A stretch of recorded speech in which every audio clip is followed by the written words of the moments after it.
Hey there folks, welcome back to another video. This is Don at Affordable Desert Living.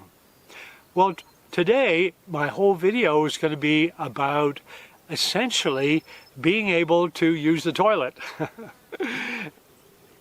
So the 4-inch septic PVC is all hooked to the tank and the toilet is all in place and hooked to that system, but there's one issue. There's no water coming into the toilet. So I've got to take care of that. And to do that, of course, we're going to plumb all this to my cool two 2,500 gallon tanks, which both are practically full of water. Now, I need to make two exits off of this line. One this way for irrigation of paulownia trees and a garden.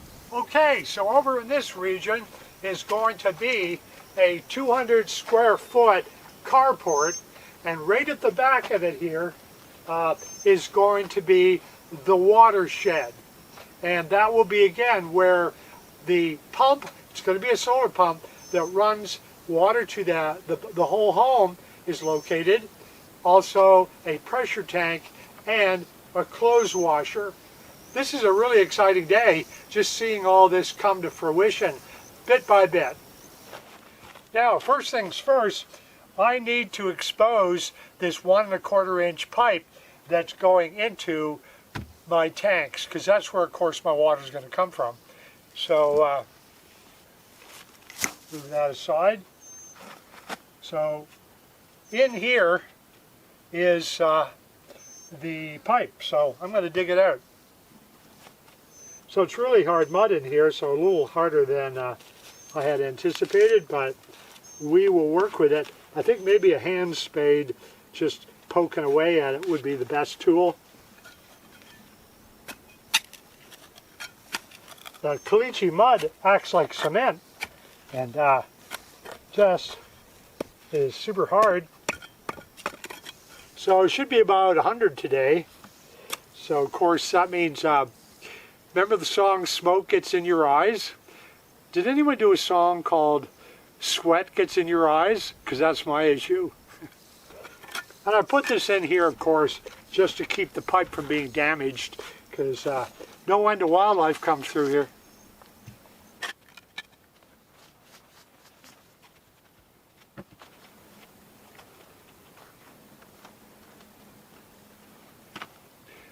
I shut the water off inside, but I still might get a little bit of water coming out of here. I'm not too worried about it though.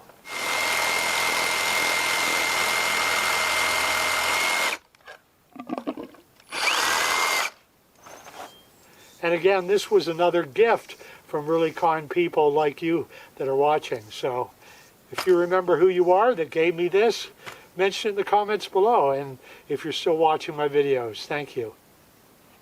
Okay, I'm going to tee this off to head off into the sunset, so to speak, to do some irrigation of my paulownias and even a bit of a little garden, I think. So I'm going to cut this piece right here.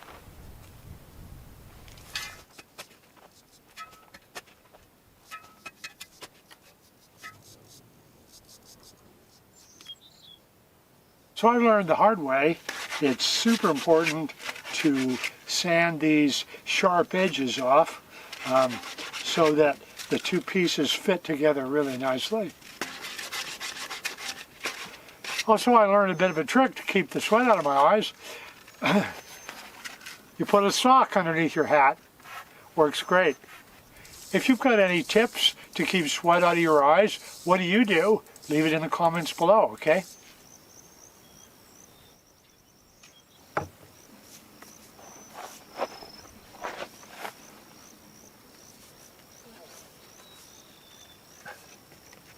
So that went in quick and slick, and I've learned the hard way, do not let your glue be even slightly dry. It's got to go in rapid, and that does the trick. Okay, I'm going to run an irrigation pipe that way, so that's why there's an elbow here. So I've got it level.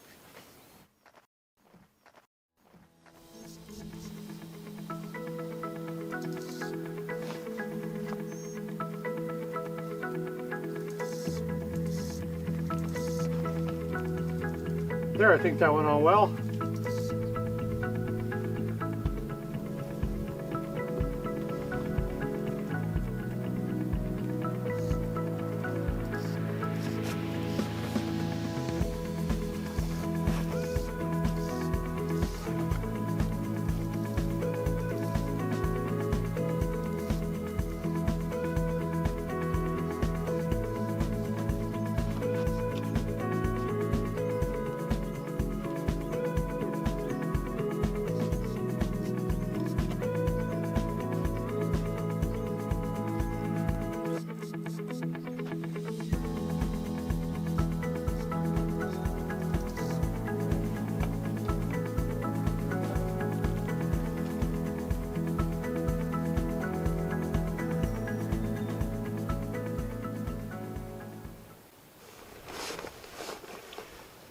All right, next we got this 1 1/4 inch coupler, and that's going to fit over here and then join this piece together.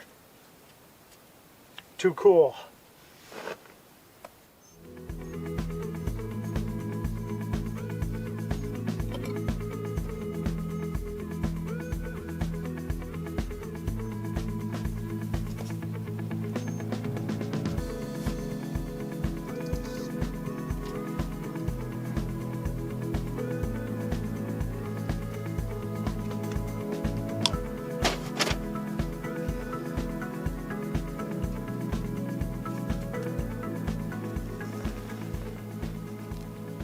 So we got this little Gidrox water pressure pump, and how that's working is the battery over here is powering it, and essentially when the pump goes on, it's about 40 psi that draws the water through the PEX into the pump, up through the PEX into the bathroom. And to keep the battery charged, we're using this little 100-watt panel. So really, really cool. I've got all of the ball valves open to the big two 2,500-gallon tanks and no end of water. And that's being pumped again through the 1 1/4 inch pipe over and up into this PEX, which is 1/2 inch. And this little charge controller actually gives me a readout to show how much the battery is charged, and currently it's almost at 100%, and so that's a great sign. This is PEX B, because you can get PEX A and PEX B. PEX B is the old style, which tends to work better overall, although you're welcome to comment below if you're like, no, I only use PEX A. That's fine, I'd love to hear from you, but I'm using PEX B for this, and again, that's going to the pump and then into the bathroom. So super, super cool. So now is a really good time to say a very heartfelt thank you once again to Marisa, one of my faithful subscribers, who literally gave this toilet to me as a gift. How kind is that? She saw it in my Amazon wish list and just purchased it for me. So thank you again, Marisa. I'll be a long time before I forget your kindness. So hopefully you can see there's a flexible hose, this gray silver hose here, that connects to that white PEX B that's coming directly from the pump right down below. Now, way down at the very bottom of the Toto flush tank, that other end of that silver flexible hose screws in, and that feeds the water into here.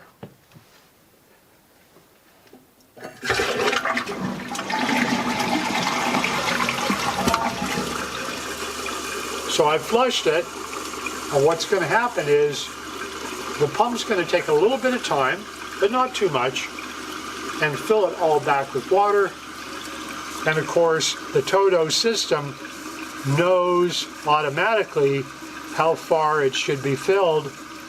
And what's really lovely is now the pump outside shuts off automatically. So what I love is the little Gidrox pump outside communicates with my Toto toilet and says, oh, you got enough water? Okay, I'll shut off. It just shut off.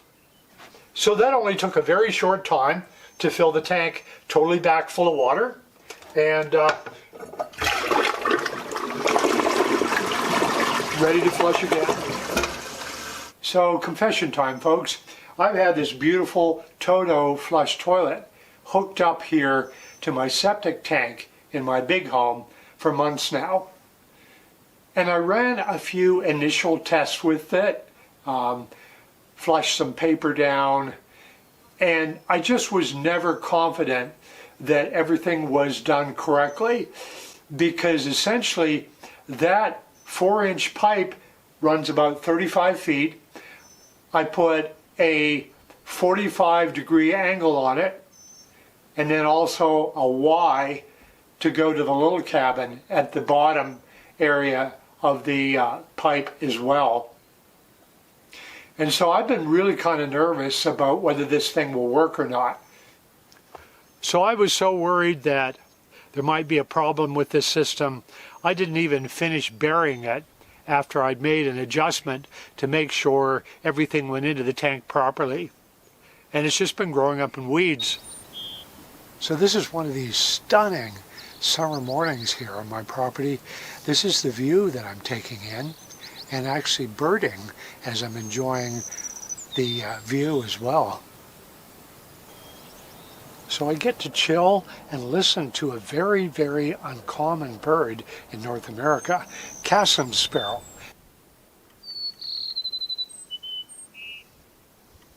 It's really a Mexican species, but it sings and nests right on my property.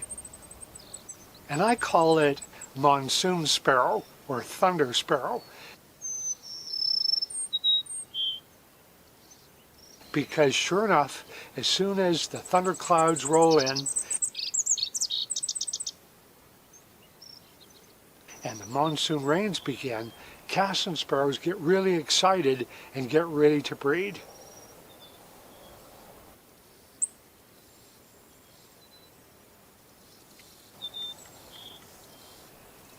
And I've had birders as far away as England want to stop and see this species.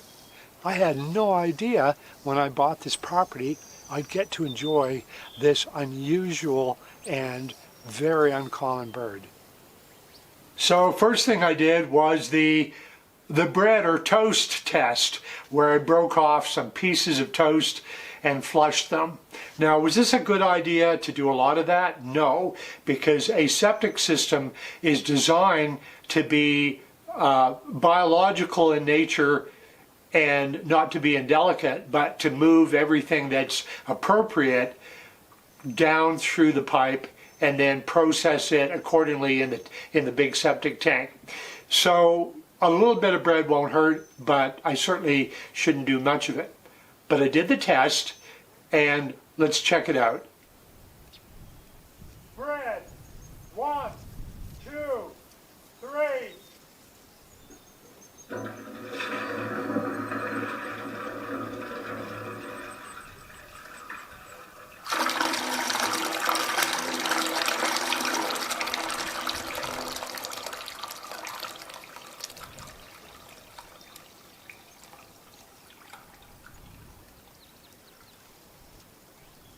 So I want to be polite here, but I will tell you I gave this good old Toto toilet a pretty good test. What I did was twice I put 3 large sausages, 1 inch thick and 6 inches long, 3 of them at once in the toilet, lots of TP, and flushed. And whoosh, down they went. And I did that twice. And so at this point, I'm satisfied. I'll keep an eye on it, and I'll keep you updated whether I really recommend this toilet or not. It's got a great reputation, but we'll see in real life situation how well it works. I'll be really, really vulnerable here. I've been so intimidated setting this system up. I've been so worried that I just haven't wanted to use it because I haven't been sure it really works. All right, time to put the cover back on because we're in business. Finally, time to put the cover on and move forward.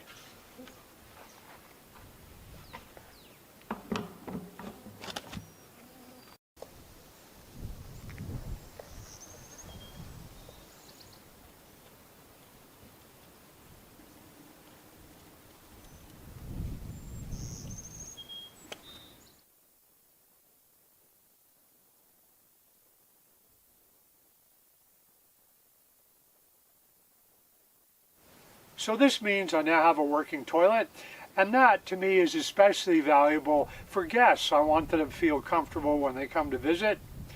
And this setup, by the way, is just temporary. You're probably thinking, gosh, Don, you got pipes all over the place, they're not buried. Well, what's going to happen is essentially all of this will get buried, and the pipes are going to be routed over that way to my carport, which will have a watershed in the back of it. And that'll be a project coming up fairly soon. You'll want to stay tuned to see that. And if you haven't subscribed, please subscribe, give things a thumbs up, hit the notification bell. That'll let you know when the next video is posted. And I'll look forward to seeing you on the next video.